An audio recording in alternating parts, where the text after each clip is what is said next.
우리는 지금 하이델베르크 요리 문답을 공부를 하면서 하나님의 말씀을 다시 한번 되새기고 우리의 신앙의 토대를 잘 쌓아나가고 있습니다. 1446년에 있었던 그 하이델베르크 요리 문답이 많은 성도들을 깨우고 신앙의 기반을 탄탄하게 하는 큰 역할을 했습니다.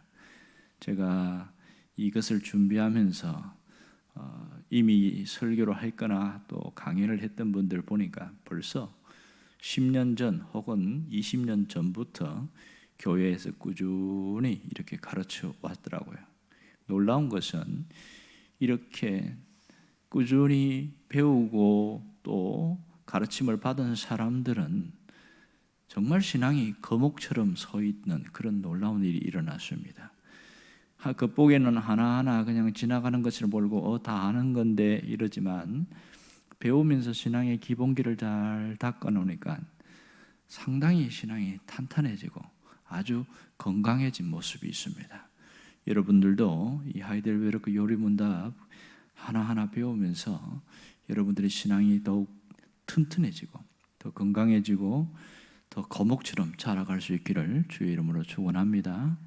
그러면 지난 시간에 배웠던 것 중에 제 3문부터 함께 오늘 공부할 제 7문까지 함께 보도록 그렇게 하겠습니다.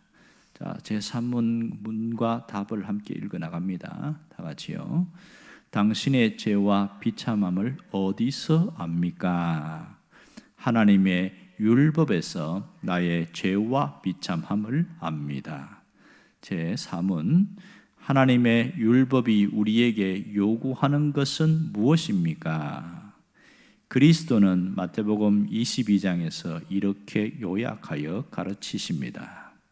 내 마음을 다하고 목숨을 다하고 뜻을 다하여 주 너의 하나님을 사랑하라 하셨으니 이것이 크고 첫째 되는 계명이요 둘째는 그와 같으니 내 이웃을 내 몸과 같이 사랑하라 하셨으니 이 두 계명이 온 율법과 선자의 강령이니라. 자, 제 5문입니다. 당신은 이 모든 것을 온전히 지킬 수 있습니까? 아닙니다. 나에게는 본성적으로 하나님과 이웃을 미워하는 성향이 있습니다. 제 6문. 그러면 하나님께서는 사람을 그렇게 악하고 패역한 상태로 창조하셨습니까? 아닙니다. 하나님은 사람을 선하게 또한 자신의 형상 곧 참된 의와 거룩함으로 창조하셨습니다. 이것은 사람으로 하여금 자신의 창조주 하나님을 바르게 알고 마음으로 사랑하며 영원한 복락 가운데에서 그와 함께 살고 그리하여 그분께 찬양과 영광을 돌리기 위함입니다. 제 7문. 그렇다면 이렇게 타락한 사람의 본성은 어디에서 나왔습니까? 우리의 시조 아담과 하와가 낙원에서 타락하고 불순종한 데서 왔습니다. 그때 사람의 본성이 심히 부패하여 우리는 모두 죄악 중에 잉태되고 출생합니다. 오늘 배울 이 하이델베르크 요리 문답은 제 7번째, 제 7문입니다. 자, 문제를 보면 이렇게 타락한 사람들의 본성이 어디서 왔는가? 이것에 대해서 질문을 하고 있습니다. 지난 시간에 인간은 창조적 결함이 있는 존재로 하나님 만드셨는가? 이렇게 물었어요.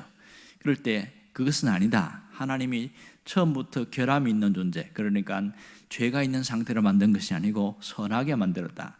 그렇게 이야기를 했습니다. 뿐만 아니라 인간만 유일하게 하나님의 형상대로 만들었다.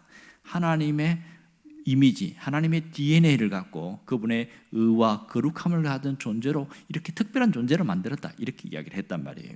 그러면 사람에게 이게 죄와 비참함 속에서 이렇게 살아가게 되는 것은 이거 어떻게 된 거냐? 이 타락한 본성이 어디서 왔느냐? 이걸 묻고 있는 거예요. 오늘 답은 뭐라고 그랬어요? 창세기 3장에 나오는 에덴 동산에서 아담과 하와가 불순종한 데서부터 이 영향이 왔고 이것이 계속 반복되어져서 지금 우리까지 전달되어졌습니다. 이 얘기를 하고 있잖아요. 이것을 우리가 너무나 잘 알고 있습니다. 성경을 통해서도 알고 설교를 들어서도 알고 또 많은 사람들이 익히 알고 있는 부분입니다. 창세기 3장에 나오는 아담과 하와가 선악과를 따먹은 이야기를 사실은 주일학교 다니는 어린아이들도 잘 알고 있는 내용이에요. 희한한 것은 뭔지 아세요? 문제는 이 얘기를 어떤 사람들은 신화로 받아들이려고 하는 사람이 있어요. 그것은 성경에 있는 하나의 신화지 진짜 있었던 이야기가 아니다, 이렇게 얘기를 하는 거예요. 그러니까 당군 신화에 보면 곰하고 이게 환웅하고 이렇게 해서 뭐 당군이 태어난 것처럼 이렇게 신화가 되고, 뭐 박이어커스도 그렇고 동명성왕도 그렇고 아래도 태어났고, 이 신화가 많잖아요.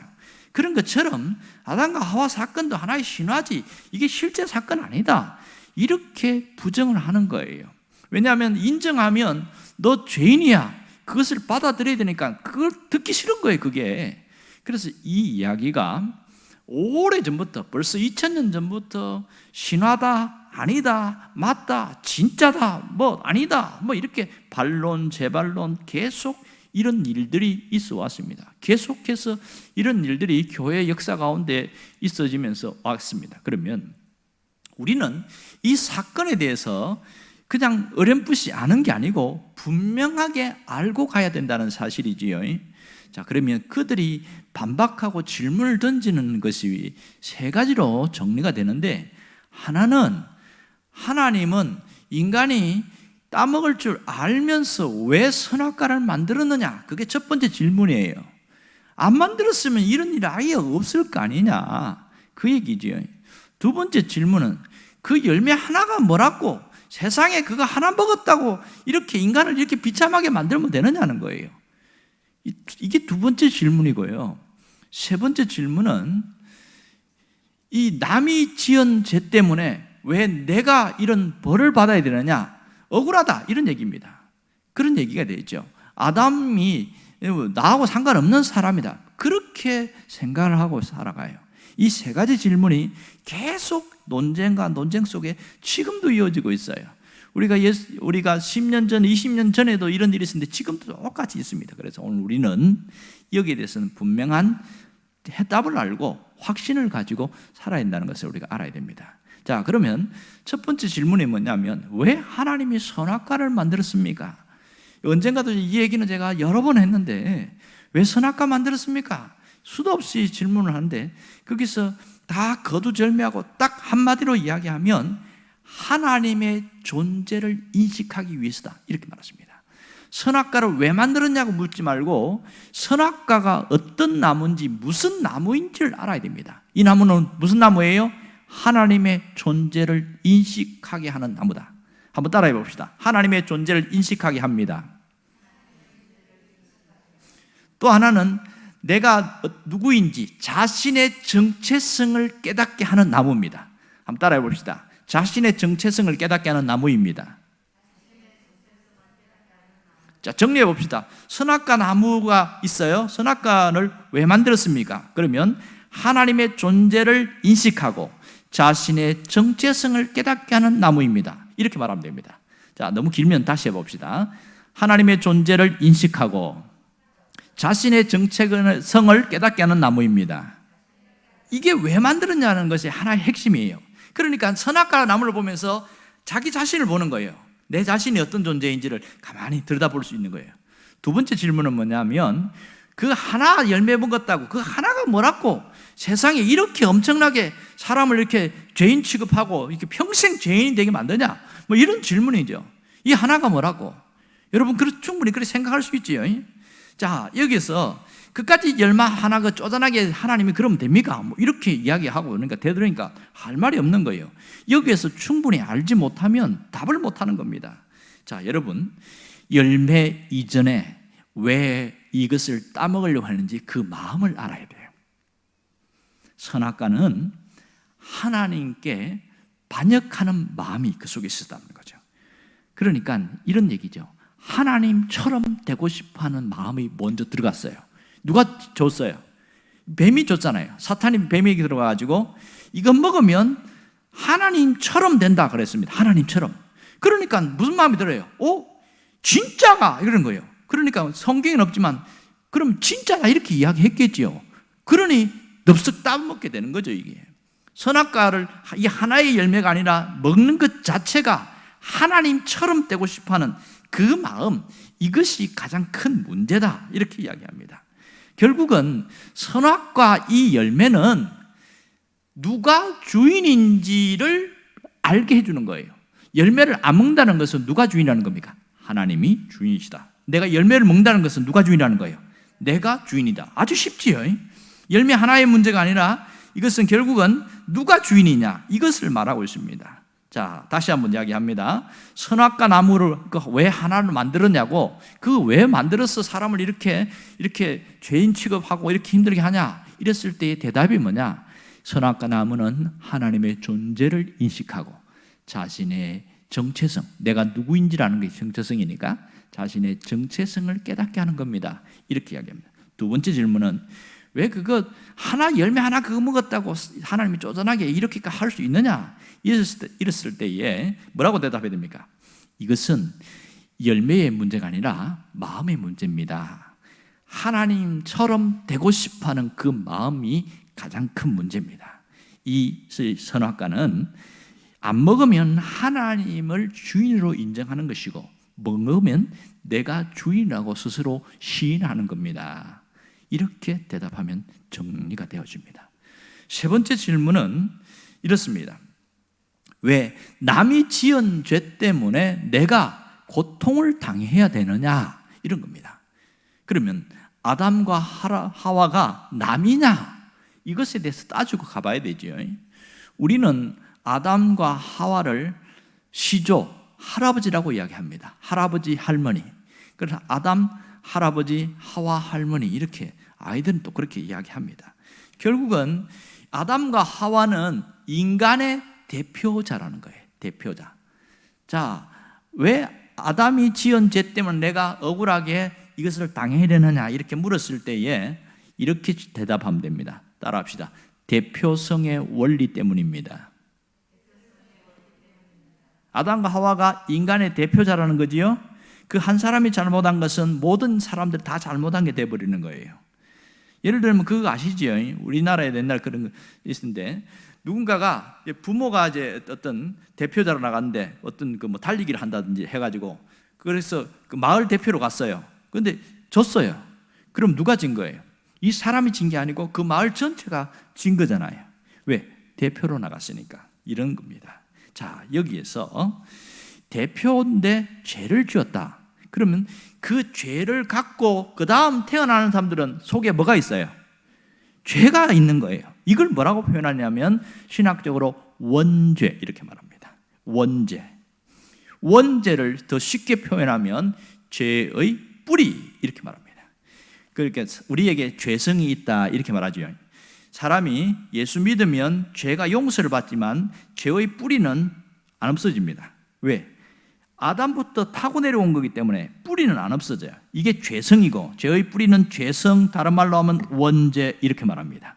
이거는 죽을 때까지 안 없어져요. 그게 있어서 또 죄를 짓게 되어지고 죄를 지을 수밖에 없고, 이렇게 되어진 거예요. 그러나 모든 죄에 대해서는 예수님이 갚으셨다, 이렇게 이야기합니다. 자, 그러면 정리됐습니다. 오늘 우리는 지금 예수를 믿기 이전에, 믿던 이후에도 변함없는 건 뭐냐면 원죄는 여전히 흘러내려오고 있어요. 죄의 유전이지요. 그러나 달라진 게 뭡니까? 달라진 것은 예수님이 해놓은 그 일, 그게 뭡니까? 십자가에서 죽으시고 부활하셨잖아요. 누굴 위해서? 나를 위해서. 그것을 내가 받아들임으로써 내 호적이 완전히 바뀌어버렸어요. 마귀의 종에서 하나님의 자녀가 되고 하나님의 백성이 되고 천국 시민권을 얻은 자가 되어버렸단 말이에요. 이런 신분의 변화가 일어나니까 우리가 어떻게 살아야 하는가를 정확하게 알려줍니다. 어떻게 살아야 돼요? 내가 그 은혜를 알고 그 사랑을 알고 거기에 감격하고 감사하는 자가 되어야 됩니다. 오늘 우리는 두 가지입니다. 내가 깨달은 것에 대한 감사와 감격이 있어야 되고, 또 하나는 이 아담의 했던 선악과 문제에 대해서 마음의 정리가 되어야 됩니다. 여러분들이 분명한 정리가 되기를 원하면 다시 한번 해봅시다. 왜 선악과를 만들었습니까? 이렇게 물을 때는 하나님의 존재를 인식하고 자신의 정체성을 깨닫게 하기 위해서입니다. 이렇게 대답하면 됩니다. 두 번째는 그 열매 하나가 뭐라고 이렇게 이야기할 때에 이것은 사람의 열매의 문제가 아니고 마음의 문제입니다. 하나님과 같이 되려고 하는 그 마음이 이렇게 문제가 되기 때문에 이것은 먹으면 안 된다고 그러십니다. 안 먹으면 하나님을 주인으로 인정하는 것이고 먹는다는 것은 내가 주인이 된다는 것이다, 이 얘기입니다. 내가 주인이 된다는 것은 뭐예요? 내 마음대로 하고 싶다는 거잖아요. 사람들이 그런 얘기 하죠. 아유, 내버려도 내 마음대로 할게. 내 인생인데 내 마음대로 살게. 그런 말 툭툭 내뱉어요. 왜 그렇습니까? 이게 죄의 뿌리예요. 그래서 왜 아담이 지은 죄 때문에 내가 이렇게 고통을 당해냅니까? 할 때에는 뭐라고 그랬습니까? 대표성의 원리. 아담이 사람의 대표자이기 때문에 그렇습니다. 자, 그래서 오늘 로마서 5장 18절과 19절에 보면 분명하게 이야기하고 있지요. 자, 이 말씀을 다시 한번 분명히 보겠습니다. 다 같이 봅시다. 그런즉 한 범죄로 많은 사람이 정죄에 이른같이. 자, 여기서 한 범죄는 누굽니까? 아담의 범죄 때문에 대표성의 원리죠. 모든 사람들이 다 원죄를 안고 살아왔다, 그렇게 이야기합니다. 그 다음에 한 의로운 행위로 말미암아. 여기 한 의로운 행위 누굽니까? 예수님의 십자가 사건, 그걸 말합니다. 많은 사람이 의롭다 하심을 받아 생명에 이르느니라. 그 예수님의 십자가 사건을 믿는 자들은 생명, 영적인 생명, 새 생명을 얻게 된다, 이 얘기를 서로 이렇게 맞대어서 이야기하고 있습니다. 19절도 여전히 마찬가지지요. 한 사람이 순종하지 아니함으로 많은 사람이 죄인 된 것 같이. 한 사람 누굽니까? 아담입니다. 아담이 선악과 먹지 말라, 거기에 불순종했더니 모든 사람들이 죄인 됐어요. 이걸 뭐라고 그래요? 원죄, 죄의 뿌리, 죄성, 이렇게 말합니다. 그러나 또 한 사람이 순종함으로 많은 사람이 의인이 되리라. 이 한 사람 누굽니까? 예수 그리스도. 순종이 뭡니까? 십자가에서 스스로 죽으셨어요. 이게 아버지의 뜻이었잖아요. 내 뜻대로 마옵시고 아버지의 뜻대로 하옵소서. 십자가에서 순종해서 죽는 것이 그럼으로써 많은 사람이 의인 되리라. 앞에는 생명을 얻고 여기는 의인이 되고, 여기서는 하나님 앞에서 너는 이제는 의인이야, 이렇게 인정한다는 겁니다. 대단하지 않습니까? 우리가 어떤 존재인지를 정말 알아야 돼요. 자, 그러면 우리가 어떻게 살고 있느냐는 거예요. 내가 예수 믿으면서 이런 프라이드와 이런 대단함을 갖고 사느냐, 아니면 여전히 죄인처럼 그렇게 살아가느냐, 그것은 오늘 잘 깨달아야 됩니다. 특별히 이 땅에서는 선악과 없는 종교를 원하고 있어요. 선악과 없는 신앙생활을 하고 싶어 합니다. 선악과라는 게 뭐예요? 하나님의 존재를 인식하는 거고 내 자신의 정체성을 깨닫게 준다는 거잖아요. 그런데 그걸 싹 문질러버리고 선악과 없이 그냥 믿고 싶다는 거예요. 편하게 믿고 싶다, 이런 생각을 굉장히 많이 합니다. 자, 선악과 없는 종교, 그건 무슨 말입니까? 내 마음대로 하고 싶은 심리가 그 속에 있는 거예요. 세상에 있는 종교들은 보면 선악과를 원치 않아요. 그러니까 인간이 뭔가 돌이나 나무나 따듬어 가지고 거기다가 적당히 칠하고 이렇게 해서 이 어떤 하나의 형상을 만들어놔요. 우리는 이걸 우상이라고 이야기하죠. 그렇게 해놓고 그 돌이나 나무나 어떤 형상에다가 절을 하거나 기도를 하거나 뭘 이렇게 합니다. 뭐 달라고? 복 달라고. 그러면서 비나이다 비나이다 하면서 우리 자식들 잘 되게 해주시고, 우리 집안 형편 풀어지게 하시고, 우환이 없게 하시고, 귀신들 떠나가게 해주시고, 다 풀리고 형통하고 만사 형통하게 해달라고 이렇게 하는데 뭘 요구하지 않냐면, 다만 나한테 요구하지 마세요. 이게 일반 종교예요. 나한테 뭐 하라고 하지 마세요. 내가 얼마든지 빌고 얼마든지 정성을 다해서 다 대접을 할 테니까 나한테 이래라 저래라 뭐 요구하지 마세요. 요구하는 것 자체가 선악과란 말이에요. 그런데 기독교는 뭡니까? 십계명이 있고 하나님의 말씀이 있으니까 말씀의 기준을 따라가고 이렇게 하는 것이 부담스럽다는 거예요. 무슨 심리입니까? 내 마음대로 내가 얼마든지 오고 싶으면 언제든지 와서 새벽에도 오고 밤에도 오고 낮에도 와서 내가 절하고 내가 이렇게 할 테니까, 이런 심리, 내 마음대로 믿으려고 하는 거예요. 그러나 기독교 신앙은 내 마음대로 믿는 게 아니지요. 내 마음대로 믿는 것은 정말 잘못됐습니다. 가끔 안타까운 건 뭐냐면 교회를 다니긴 다니는데 자기 마음대로 믿어요. 자기 생각대로 결정해요. 자기 생각이 오르면 기도해보고 자기 생각대로, 기도는 요식이고 진짜는 지 생각대로 하면서 하나님 이렇게 하라 했다고 그런 망발을 하는 사람이 있습니다. 이걸 보고 뭐라 하냐면 십계명에 하나님의 이름을 망령되이 일컫지 말라 이렇게 말하는데 이걸 범하는 거예요. 근데 그걸 잘 모르는 거예요. 자기 생각을 섞어갖고 하나님 이름 빗대는 것은 하나님 이름 망령되이 일컫는 것인데 무서운 죄거든요. 그거 죄를 모르는 거예요. 그럴 때마다 가슴이 저는 뜨끔뜨끔 하는 거예요. 저게 큰 죄인데 함부로 말하는구나 이런 생각이 드는 거예요. 진짜 하나님이 나한테 그렇게 말했냐 물어보면 말 안 해요. 사실 자기 생각이 한 80%고 하나님이 이렇게 하시도 않을까? 그런 게 한 20%거든요. 얼마나 위험한지 모릅니다. 사람들은 그렇게 믿으려고 합니다. 오늘 우리가 현 주소를 알아야 돼요.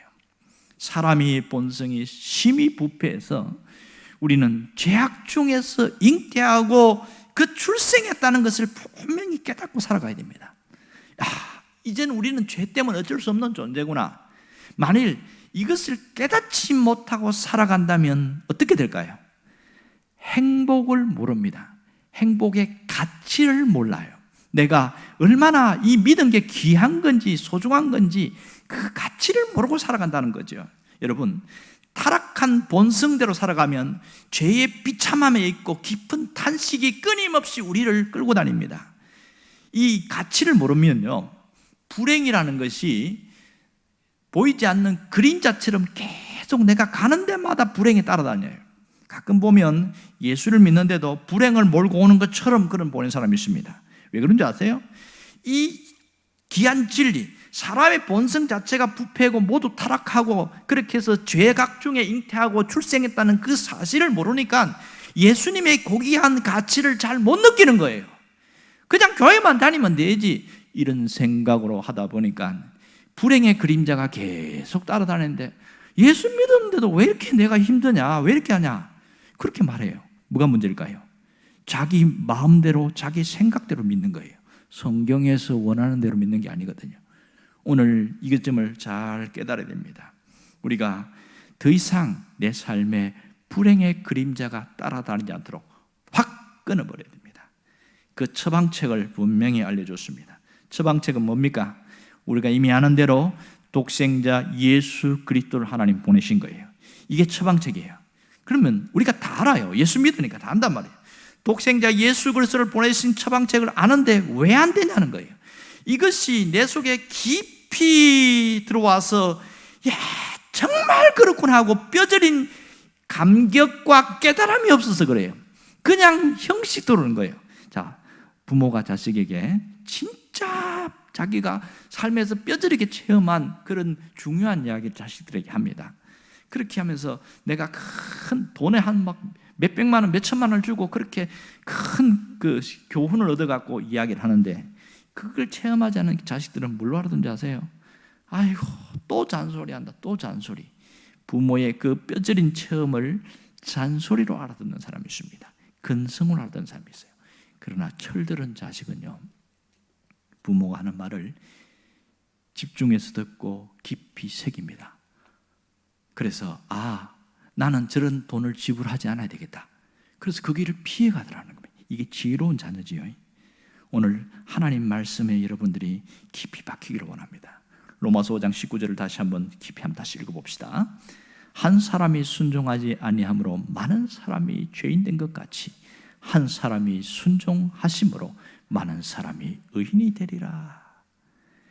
이 한 사람의 불순종은 죄의 뿌리를 우리 원죄를 갖고 오게 만들었지만 또 한 사람의 예수 그리스도의 순종은 우리에게 모든 죄를 끊어버리게 만들었어요. 불행과 저주를 끊어버리게 만들었고 우리가 하나님이 보실 때 의인으로 인정되어지고 이제는 우리가 삶 가운데 의인처럼 살게 만들었다는 겁니다. 이 얼마나 놀라운 건지 아세요? 더 쉽게 이야기하면 나무를 표현하면 이런 겁니다.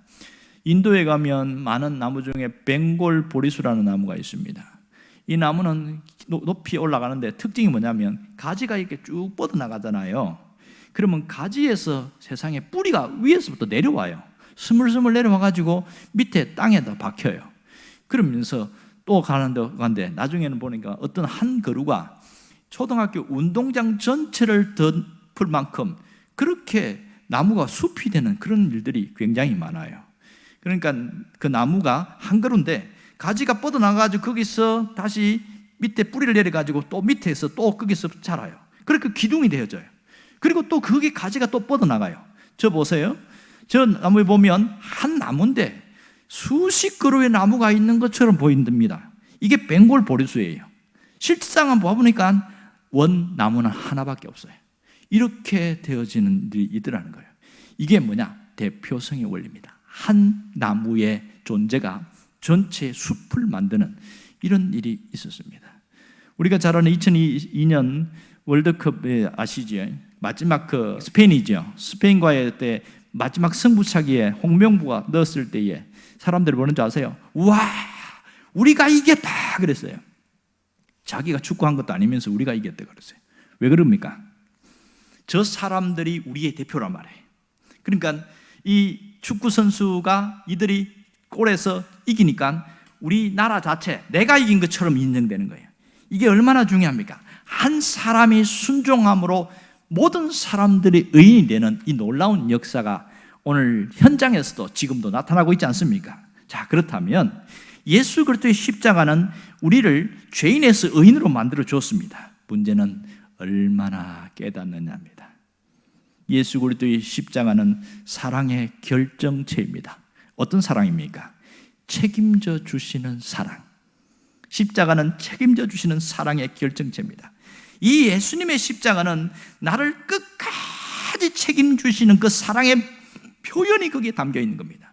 혹 내가 잘 못할지라도, 내가 실수하고 내가 넘어질지라도 그래도 끝까지 다시 붙들어 주시고 다시 이끌어 주시는, 책임져 주시는 사랑이 십자가 안에 있습니다. 그런데요, 많은 사람들이 깊이 깨닫지를 못해요. 그냥 예수 믿으면 구원받는다고 그러니까 예수 믿겠다고 하고 신앙 고백하고 그렇게 하지 그 십자가를 깊이 깨닫지 못해요. 그래서 뭐가 없냐? 내 마음에 행복함이 없어요. 책임져 주시는 그 사랑을 깨달으면 깨달은 만큼 내 마음에 하나님이 밝은 빛으로 우리에게 찾아오시는데 그게 뭐냐면 행복이에요. 내가 종종 이야기하는 게 뭐냐면 예수 믿어서 참 좋다. 또 하나는 사는 게 행복하다. 그런 포만감이 느껴지는 것은 그 사랑이 깊이 깨달아질 때에 나오는 감동이요 감격입니다. 여러분들이 그 사랑 속에 있기를 원합니다. 우리의 세상에 있는 여러 가지 일들이 근심케 하고 힘들게 하고 흔들흔들하게 하는 일들이 너무나 많습니다. 돈 때문에 힘들고 질병 때문에 힘들고 사람 때문에 힘들고 여러 가지 일이 있어요. 잠깐은 흔들릴 수는 있지만 빨리 돌이켜야 돼요. 어떻게? 십자가의 사랑 안에 머물려고 해야 됩니다.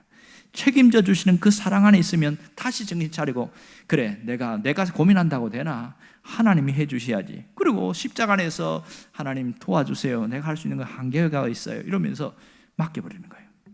여러분, 고민을 내가 쥐고 있으면 잠도 안 오고 밥도 먹기 싫고 의욕도 떨어져요. 그런데 이 고민을 한다고 해서 해결이 되냐? 안 돼.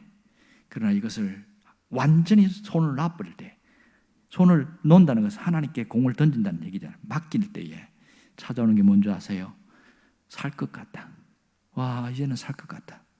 마음이 차분해지고 평안해지고 아무것도 해결된 건 없어요. 뭐가 달라졌을까요? 내 마음에 엄청난 변화가 왔어요. 이런 변화가 오는 과정에는 십자가의 사랑 안에 깊이 머물 때에 나타나는 새로운 변화입니다. 우리는 언제나 문제가 있을 때는 본질로 들어가야 됩니다. 뭔가 이탈될 때는 다시 처음 자리로 가야 돼요. 그 처음 자리가 십자가입니다. 십자가를 머리로만 하는 것이 아니라 가슴으로 깨닫고 내가 그 안에 머물려고 하고 그 안에서 내 모든 고민과 힘든 것을 다 던져버리고 주님 알아서 해주세요. 내가 비록 실수한 것이라도 주님 도와주세요. 이렇게 하면서 나갈 때 자유함을 얻는 거, 이게 신앙의 기쁨이 아니겠습니까? 이런 기쁨과 감동 가운데 살아야 신앙의 생활이 행복한 거예요. 여러분이 그 은혜를 누리기를 원합니다. 내가 병이 다 나아야 행복한 게 아니고 아픈 가운데서도 깨달을 때에 살아갈 수 있어서 하나님 건강 그래도 남아있는 걸 주심을 감사합니다. 그걸 볼 수 있어야 되죠. 여기 물컵이 있습니다만은, 자, 십자가 사랑 안에 있는 사람들은 물컵에 있는 물을 볼까요? 비어있는 걸 볼까요? 물을 보는 거예요. 아직도 반이 남았네. 이건 얼마나 감사하냐 이렇게 봅니다. 그런데 그 사랑이 메마른 사람들은요, 야, 큰일 났다. 이거 반밖에 없다. 걱정부터 시작하는 거예요. 우리가 살아가면서 이런 일이 얼마나 많은지 모릅니다. 여러분이 오늘 깨트리기를 바랍니다. 내 생각이 깨트려져야 내 마음에서 불행이 떠나갑니다. 어둠이 떠나갑니다. 내 마음에 행복이 찾아와요. 그렇다면 내가 이런 은혜를 깨닫고 나면 내가 어떻게 살 것인가 마음에 결단을 해야 됩니다. 따라합시다. 내 마음대로 살지 말고 하나님이 원하는 대로 살자. 그 결단이 있어야 됩니다. 여러분, 죄의 뿌리는 뭐예요? 내 마음대로 살겠다는 거잖아요. 내비도 내 마음대로 하게. 이게 죄의 근원이거든요. 우리는 그렇게 살면 안 됩니다. 내 마음대로 살지 말고 하나님이 원하시는 대로 살자. 그 마음의 결단과 결심이 반복될 때에 뭐가 달라집니까? 확 달라집니다. 자, 보세요. 자식이 내 마음대로 살겠다고 뛰쳐나갈 때에 부모는 한평생 근심합니다. 남편이 내 마음대로 살겠다고 할 때에 가정은 흔들흔들합니다. 아내가 내 마음대로 살겠다고 할 때 그 가정은 풍비박산 나버립니다. 학생이 내 마음대로 하겠다고 할 때에 그 아이는 공부 못합니다. 이 한 국가 안에서도 백성들이 내 마음대로 하게 내버려 두세요. 그러면 온 천지 무법천지가 되어버립니다. 이게 원리예요. 하나님의 백성들이 내 마음대로 살지 않고 하나님이 원하시는 대로 살아가겠습니다. 방향과 초점을 거기에다 맞추기 시작할 때에 놀라운 역사가 일어나는데 하나님께서 나의 기쁨이 되어주시고 하나님께서 내 만족함이 되어주시고 우리가 뭐가 달라지냐면 삶의 질과 삶의 방향과 삶의 깊이가 달라지게 되어져요. 그전에는 내가 즐기는 대로 좋아하는 대로 내 육신을 위해서만 살아갔는데 내가 그렇게 살면 안 되겠구나. 그렇게 하면서 어떻게 하면 하나님이 좋아할까? 하나님이 좋아하는 게 뭘까? 방향을 이렇게 확 맞추는 거예요. 그러니까 하나님은요 얼마나 은혜스러운 분이냐면 그렇게 살면 보상을 해주세요. 가장 큰 보상은 내 마음에 어둠이 없게 하시는 거예요. 근심덩어리가 없어지게 만들어요. 미리 하나님이 알아서 만들어 나가시는 그런 일이 있어요. 어떤 사람은 똑같이 어려움을 당하는데 막 작정 기도하고 막 열심히 기도해야 해결이 되는 사람이 있는가 하면 어떤 사람은 아유 하나님 큰일 난대요. 저거 어떻게 해야 되죠? 그렇게 한마디만 뚝 던졌는데 해결이 돼버렸어요. 왜 이런 차이가 나는 줄 압니까? 삶의 방향이 달라서 그렇습니다. 하나님은 내 마음대로 살아도 기도할 때 응답해 주셔요. 그러나 하나님이 원하시는 대로 살아가는 사람들은 그렇게 애걸 복걸 목숨 걸고 기도 안 해도 하나님이 알고 미리 하나님이 해결해 주는 일들이 굉장히 많습니다. 여러분들은 두 번째 사람이 되기를 원합니다. 그래서 내 마음대로 살지 않고 하나님이 원하는 대로 사는 사람은 늘 언제나 나를 위하여 살지 말고 주를 위하여 살자 이런 마음으로 항상 살아가게 되어집니다. 여러분들이 나를 위하여 살지 말고 주를 위하여 살자 그 마음이 여러분의 깊이 담기면 우리는 신앙생활도 새롭고 내가 살아가는 모습에도 왜 이렇게 하나님의 은혜를 많이 주시는지 몰라 이렇게 달라지게 되어집니다. 여러분 이제는 신앙의 패턴을 확 바꾸셔야 돼요. 애걸 복걸해서 기도해서 하나님 앞에 강제로 따내려고 하는 그런 사람이 되지 말고 그 하나님의 마음을 맞추고 하나님 마음에 시원케 해서 이 사랑하는 자녀에게는 내가 안 도와주면 안 되겠다 그런 마음이 들도록 우리가 신앙생활의 포커스를 바꾸어 볼 수 있기를 원합니다. 오늘 우리의 신앙과 우리의 태도가 달라질 때에 우리의 삶도 확연하게 달라진다는 것을 깊이 깨닫기를 주의 이름으로 축원합니다. 기도하겠습니다.